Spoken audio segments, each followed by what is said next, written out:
The worst mistake an Aztec Jaguar warrior could make in battle was killing his enemy. Not cowardice, not running, killing. A dead enemy was a wasted enemy, and everyone back home would know you had wasted him. Because the whole Aztec military machine, the ranks, the feathered suits, the glory, ran on a single currency: enemies taken alive. 4 captives made you elite, 0 made you a nobody, and the army kept score in the one place you couldn't hide it: your haircut. We know exactly how this worked, because the Aztecs drew the entire system, rank by rank, in a painted book, the Codex Mendoza. Here it is. To understand why a warrior would rather wrestle a man than kill him, start at birth. When a boy was born in Tenochtitlan, the midwife cut the umbilical cord and handed it to a soldier to bury on a battlefield. The message was announced over the crib: your true home is not this house, your home is the war. At 10, his head was shaved, except for one long lock at the back of the neck, the Quesh Pali. He could not cut it until he helped take his first prisoner. Anyone in the street could read his scalp. This one hasn't done it yet. A resume you wear on your head. At 10 years old, completely blank. At 15, a commoner's son entered the Tel Pakali, the neighborhood house of youth. Nobles went to the Kalmikak, the temple school. Everyone else came here. Training looked suspiciously like chores: sweeping, digging canals, and endlessly hauling firewood down from the hills. The logs grew heavier every year. That wasn't punishment, it was measurement. A boy who could carry a man-sized log could one day carry a wounded comrade, or drag a struggling prisoner. After dark, veterans arrived to teach the real curriculum: the shield, the sling, the spear thrower, and the makwalweedle, a flat oak sword edged with obsidian razors. Obsidian holds an edge sharper than a modern scalpel. Spanish soldiers later swore they saw one take a horse's head off in a single blow, and yet its owner was trained, above all, to hold back. Slash the thigh, strike with the flat, bring him down, breathing. On his first campaign, a boy didn't fight at all. He carried baggage, cooked, and watched, a squire apprenticed to a veteran. The first capture was usually a team effort. Up to 6 youths could share credit for one prisoner. The army recorded exactly who did what. Then came the haircut. The child's lock fell, and he became an e-yak.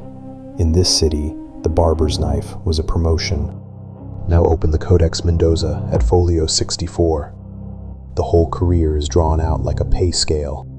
2 captives, a red suit and a conical hat. 3, a butterfly banner strapped to your back.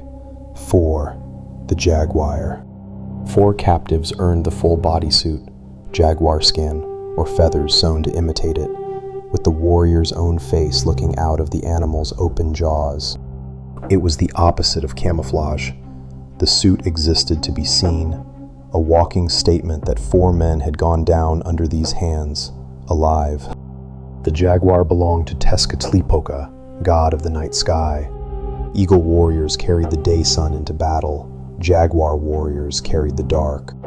4 captives also bought things you could touch: the right to drink pulque in public, to dine at the palace, to wear cotton, sandals, jewelry. And for a commoner, 4 captives did the almost impossible. They made him noble. Qua Pi Li, an eagle lord, with land and a seat among aristocrats. His grandchildren would be born aristocrats, because grandfather once wrestled 4 strangers to the ground and refused to let them die.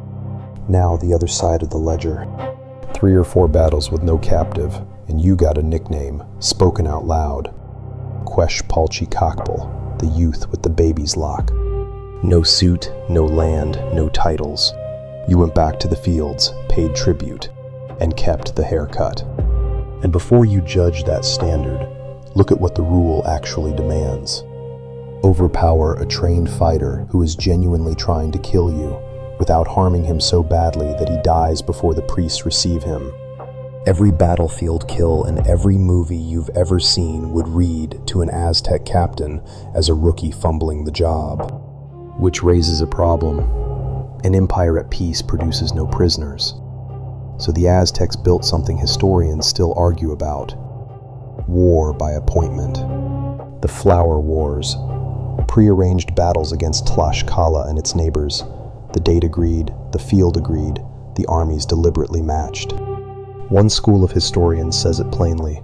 These were harvests, staged to supply the gods with hearts and the young men with careers. The historian Ross Hassig reads it colder.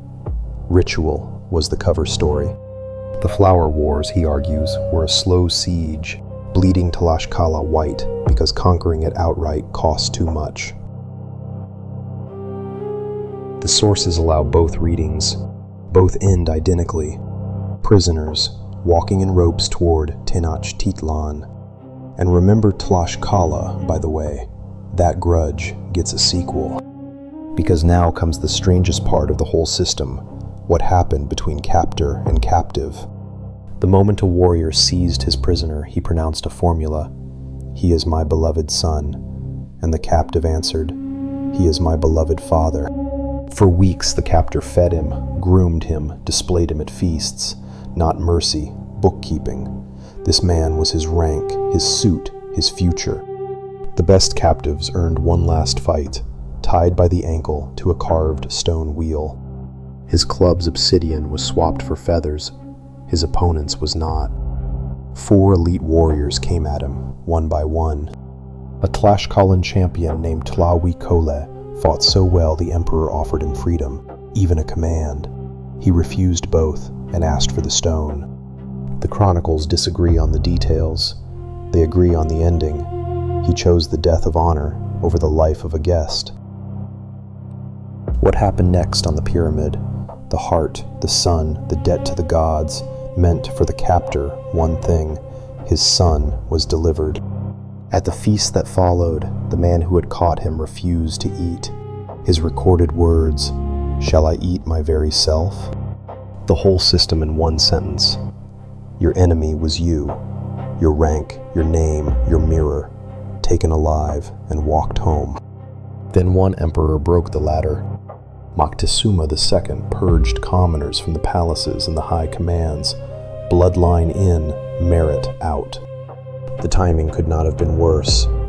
10 years later, strangers landed on the coast, with steel, horses, and a completely different idea of what a battle was for. 2 philosophies of war met. One had spent centuries perfecting how not to kill the man in front of you. The other had not. The Jaguar warriors adapted terrifyingly fast. They learned to ambush cavalry, and yes, to take Spaniards alive. During the last siege, Bernaldius watched from across the water as captured comrades were led up the pyramid steps. It wasn't enough. Smallpox did what steel couldn't. And Tlaxcala, remember Tlaxcala, arrived with Cortez to settle 90 years of flower wars. In 1521, the city fell, and the last eagle and jaguar warriors died defending a ladder that had already been pulled up behind them. We remember the Aztecs for how their prisoners died. The stranger truth is how hard their best men worked to keep those prisoners alive. An army where killing was failure, where mercy was a lethal skill, and where a haircut told a man's entire story. 4 captives drawn in ink 500 years ago, still keeping score.